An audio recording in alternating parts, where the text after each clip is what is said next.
Assalamualaikum warahmatullahi wabarakatuh. Madayaw mayo adlaw kaninyong tanan. Magandang araw sa inyong lahat. Ngayong Marso, ginugunita natin ang Fire Prevention Month. Fire is a threat that can be avoided through preventive discipline that starts in our homes, schools, and workplaces. Unahin natin ang paghahanda.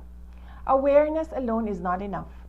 We must actively inspect our electrical systems, clear fire hazards, and ensure that every member of the family knows the emergency exit plan. Ang kaligtasan ng komunidad ay nagsisimula sa pagiging alerto ng bawat individual.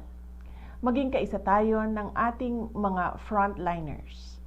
Do not wait for an emergency to learn about safety.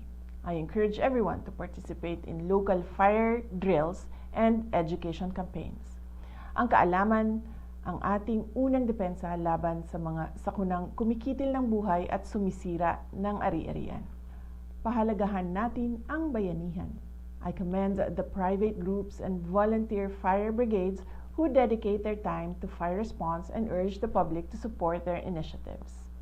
Tandaan na ang kaligtasan ay responsibilidad nating lahat.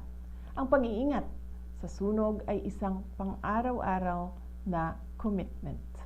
Let us build communities that are not only resilient but also proactively safe from fire hazards. Mahalin natin ang Pilipinas para sa Diyos sa bayan at sa bawat pamilyang Pilipino. Syukran.